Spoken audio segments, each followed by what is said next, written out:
part of the team for the Department of Conservation. Before we get started, we need to let everyone know that this webcast is being recorded and will be made available. If you do not have consent to being recorded, please disconnect from this webcast. If you do disconnect, please contact your grant manager to let them know so that we can make sure that you have the information that you need. Otherwise, by staying on this webcast, you are consenting to being recorded and have the recording made available, will be made available to the public. We will also be sending a link to the recording and copies of today's slides to all of those who have registered for this workshop. Please make sure that you are muted to minimize any of the background noises and distractions. And also, please feel free to send us your questions through the chat, and we will answer them at the end of this presentation. And we will now begin this recording. So congratulations on being selected for the Capacity Award, and thank you for partnering with the state of California to work towards protecting agricultural lands. In the second round of capacity grants, the SGC has awarded $3.6 million for 19 grants that are across 21 counties. Today, our team is going to walk through the department capacity process. So for today's agenda, we will be covering how to enter into a grant agreement, work plan management, tips for budget and invoice tracking, as well as grant management expectations. And so we'll be starting into working into our grant agreement. So on the screen, there's this is the flow chart for the major steps and processes in executing the grant agreement.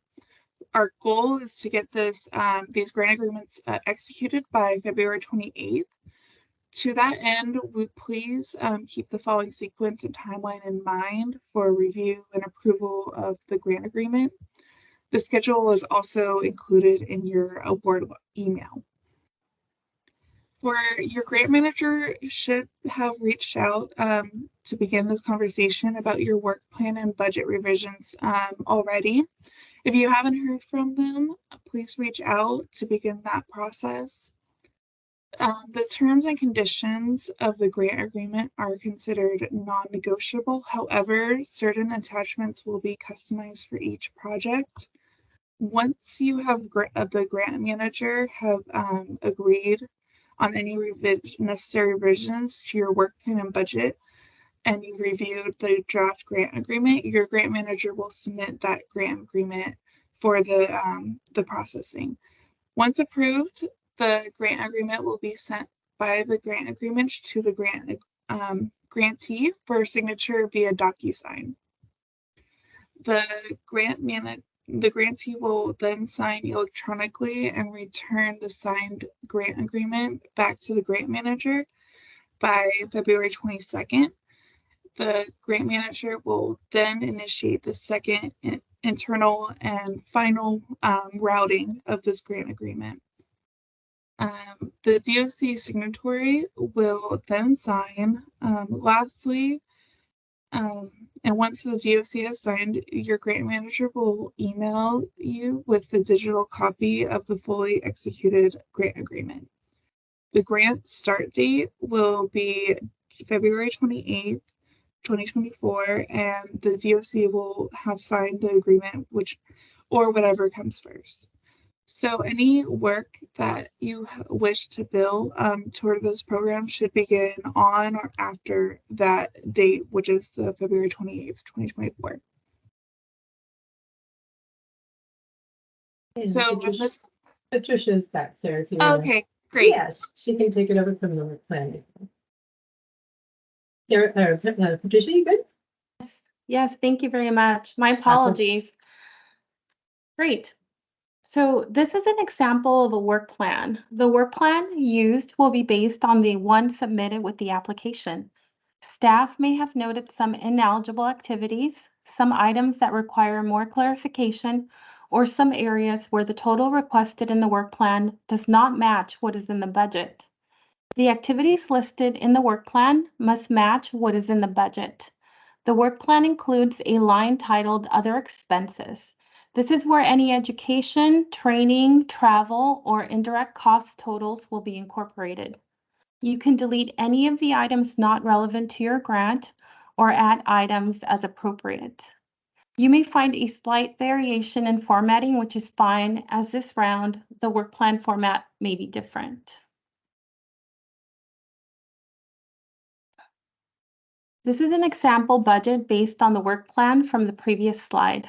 We have also changed the formatting of the budget from the application to allow for more flexibility within each task, as well as for ease of invoicing over time. Staff should be combined into one line item, and the staff titles and not to exceed rates should be listed in Table 2 below. We highly recommend that you put the anticipated rate over the next 3 years to account for any raises. We also recommend that you include both staff and consultant line items for each task, regardless of whether you plan to use one or the other for your grant, as circumstances at your organization may change over the next 3 years. Listing both line items will give you the flexibility to shift costs around without an amendment should the need arise. These items should be completed prior to submittal of your pre-proposal. Now we'll be going on to invoicing. Yes. Once you're in a grant agreement, you should submit invoices regularly, but no more frequently than monthly. However, you may not submit any invoices until 60 days after the grant agreement has been executed. If you intend to submit your first invoice immediately following the 60-day waiting period, please let your grant manager know as soon as possible so that they can work with you on the timing. Payments on invoices submitted in June and July may be delayed, as that is when our accounting offices and the controller's office shut down to handle year-end tasks. Our preference is that you hold off on submitting invoices until after accounting opens its books again, usually in mid-July.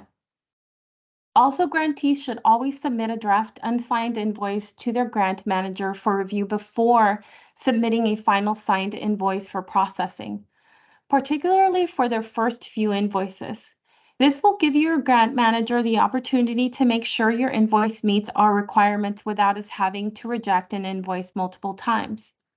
Please refer to the invoicing section of your grant agreement for additional information about what should be included in your invoice, and use the invoice template included in the grant agreement when submitting invoices. The invoice template is 2 pages and includes a brief report on work completed along with a reimbursement request.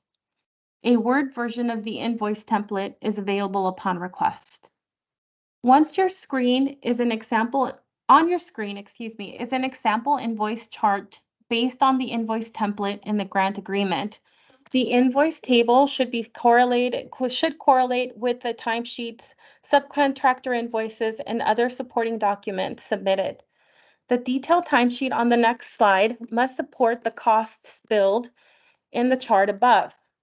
For example, Task 1 staff reimbursement is $480. Task 2 is $720.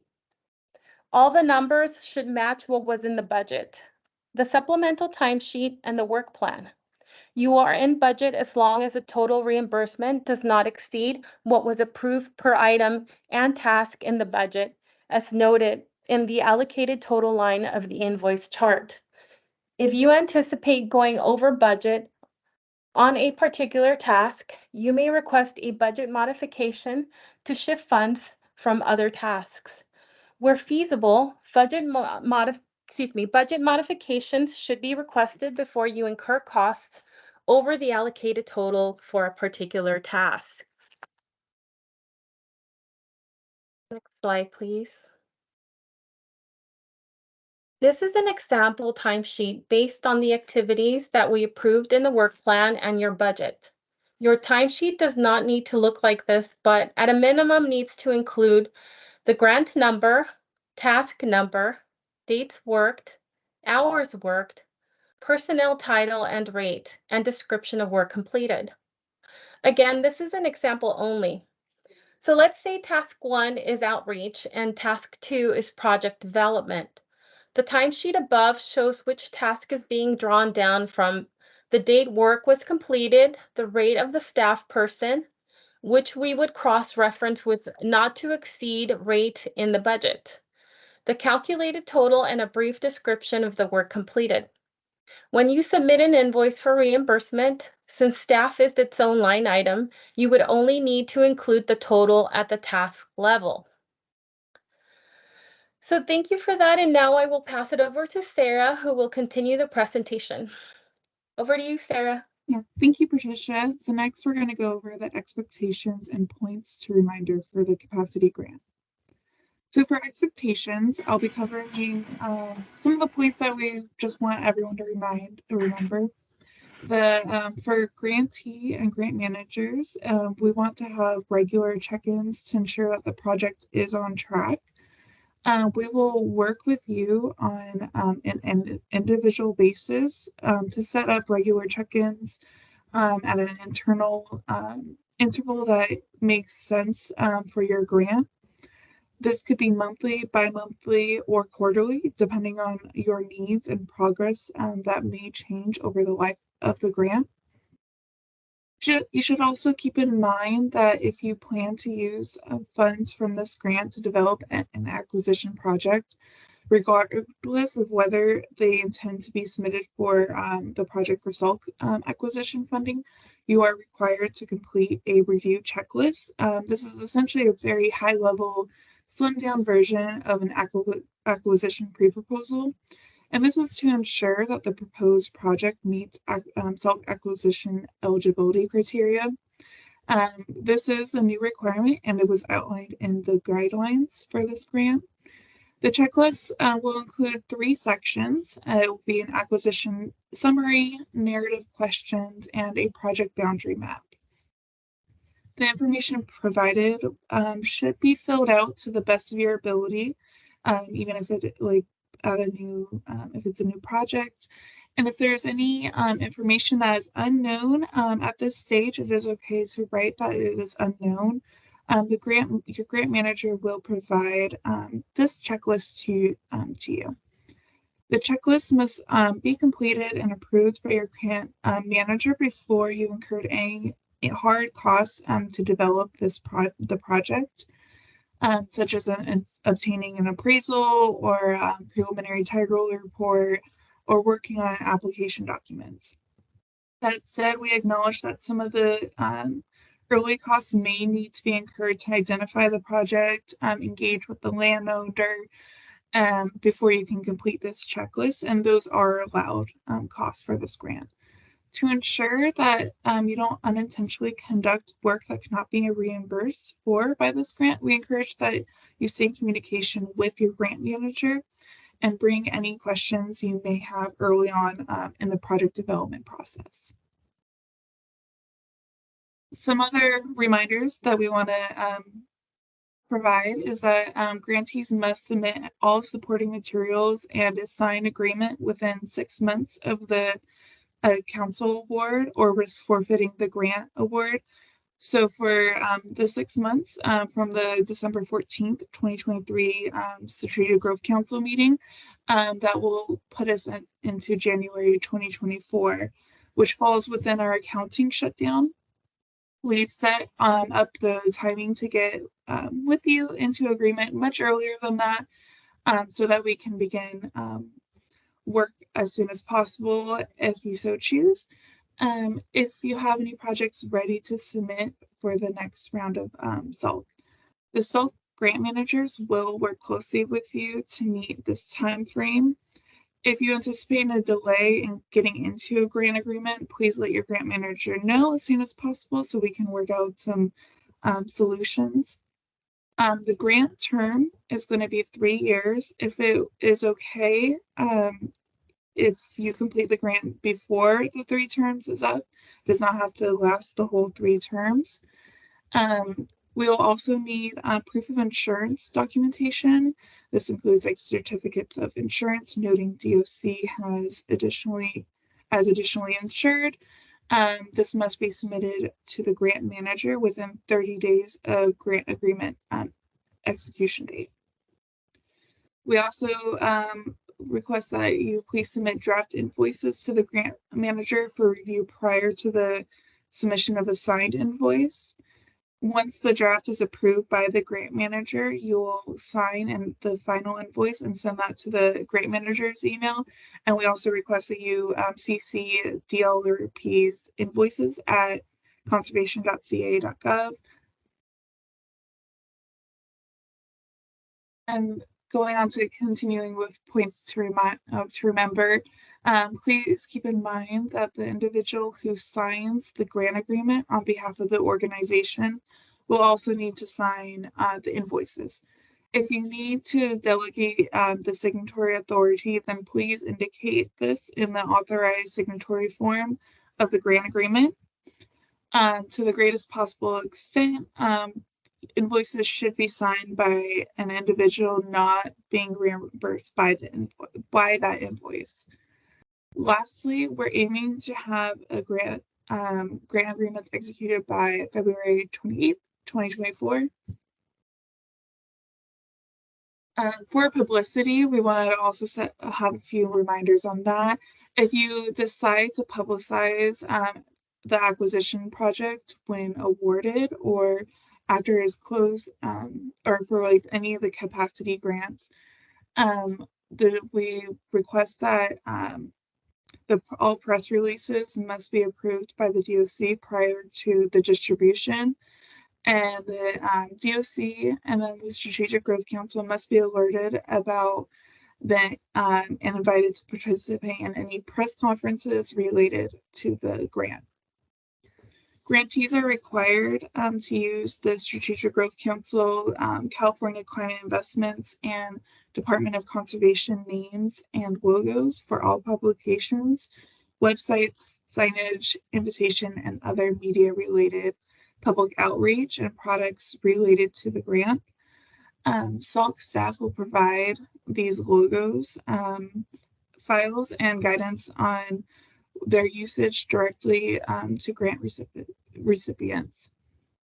The department will review the draft press release and ensure that the grantee has included the following: the rules that the Department of Conservation, California Climate and Investments, and Strategic Growth Council have played in the role of this capacity grant.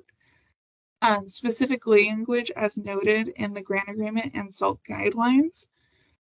California Investment as the funding source and including their logo in the publication.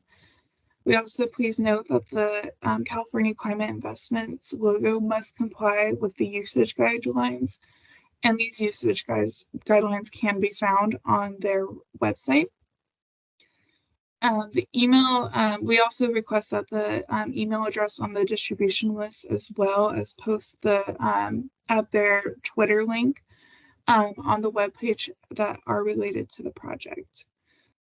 Please let your grant manager know if you intend to publicize your project so that they can coordinate with the appropriate people early on in the process.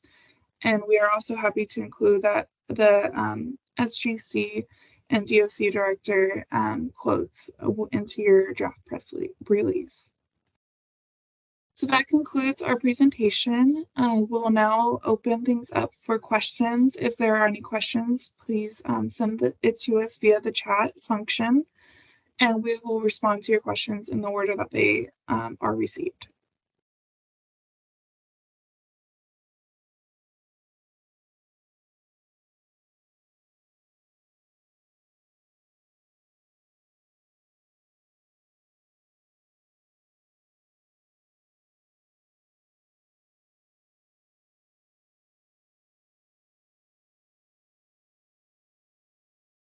Hi, everyone. This is Artemis. You can also raise your hand if you have a question, if that's easier than typing it out.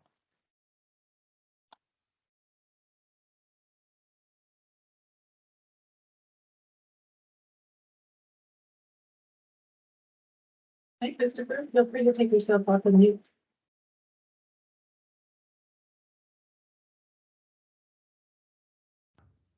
Okay, can you hear me? Yeah. Thank you. Hi, thank you. Super excited about this grant opportunity. And I have a question about the invoicing. I heard that, so June and July is going to be downtime, and maybe we shouldn't invoice until after the middle of July.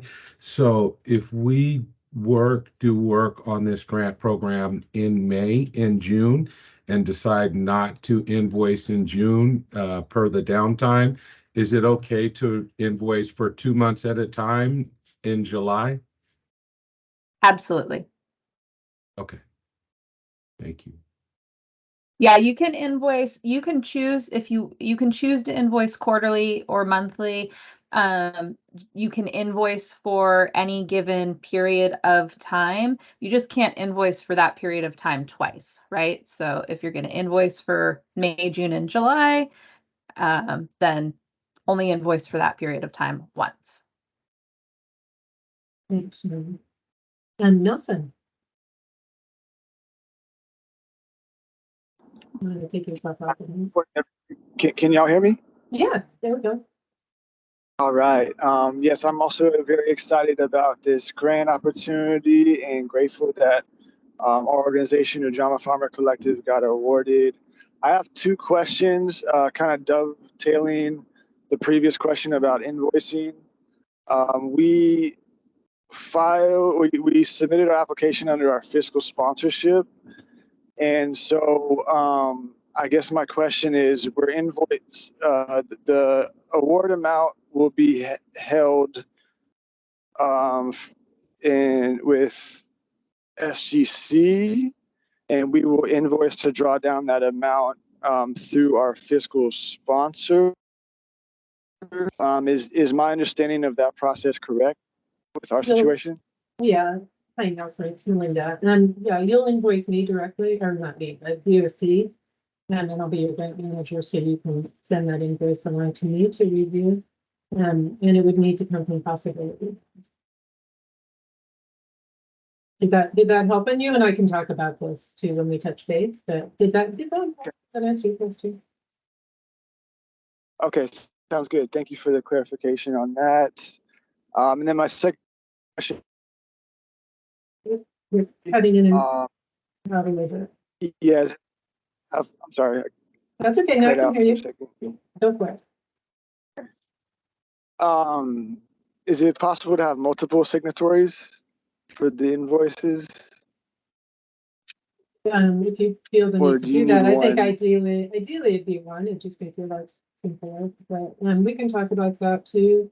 When I send you, what, generally the process with the grant managers is we'll put together the grant agreement with your work plan and budget after we've kind of, worked through that together, and then we'll send it to you for review, and you would add the authorized signatories that you want to have on there, to that, and then you could just sort of finalize.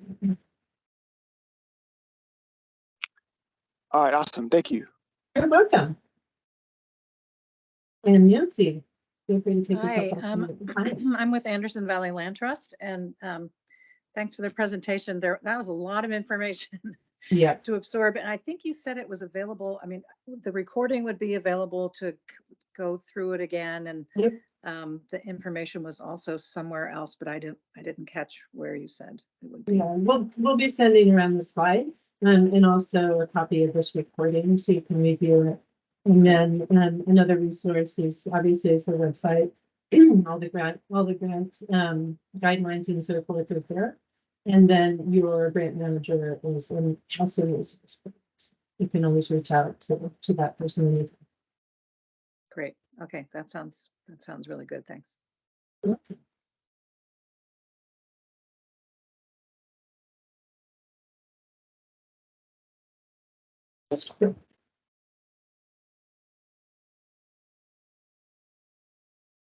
Hey, I'm back already.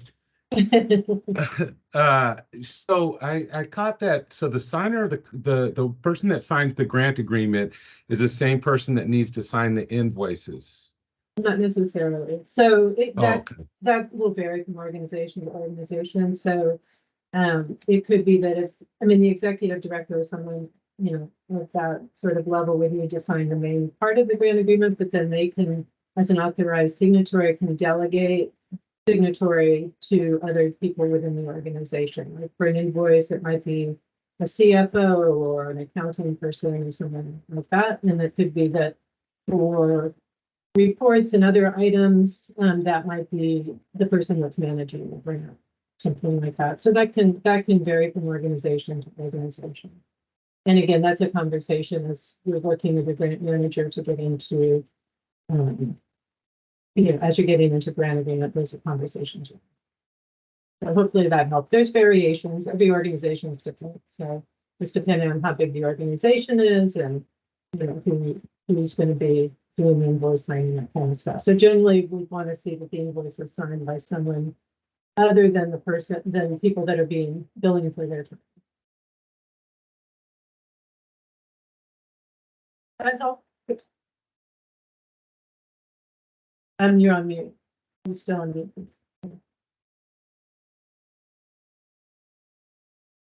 So normally in our grant agreements, it's our accounting person that signs the grant agreement. However, with this grant agreement, we wrote into the budget for accounting, so she'll get paid for doing her work on our work tasks. So should we have somebody else sign that? Probably, and we can talk about the nuance of that. I mean, in some cases it may be, you know, it's just a small amount that's an indirect cost, but yeah, generally we want some distance like that. But of course, you and I can talk about that. And we can talk about options. Thank Because I know you. it's a little, your situation's a little unique in that you're working with a fiscal sponsor. Thank you. You're welcome.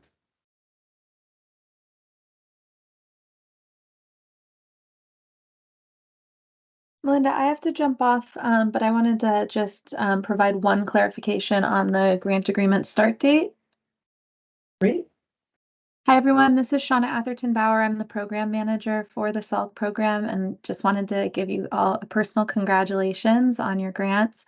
I also just wanted to clarify around the timing of the grant start date. So we are planning to get you into grant agreement by February 28th, and that be your grant start date. That's the date that's going to be written as the start date when you get your drafts.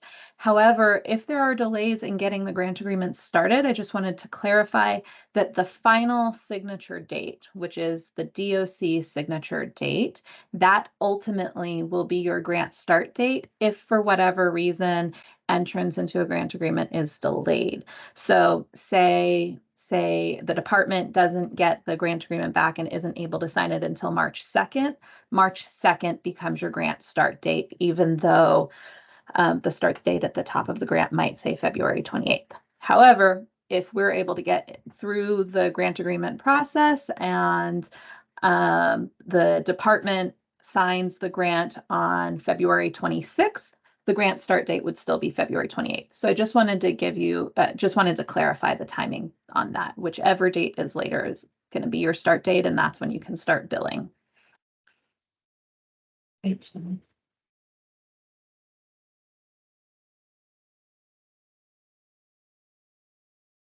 Great, that's good.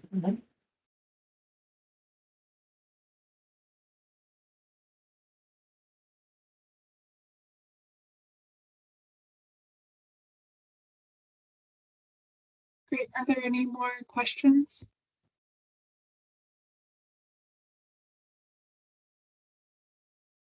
Looking at that, I think we might be done with our workshop today. As a reminder, this will be sent over to everyone with the PowerPoint slides and the recording.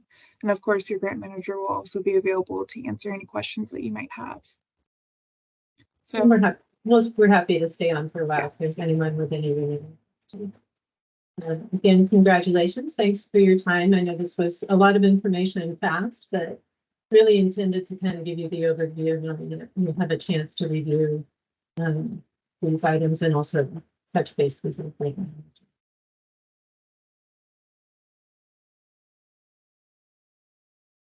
Again, everything. Thank you. Thanks so much. Thank you. Thank you. Thanks all. Thank you.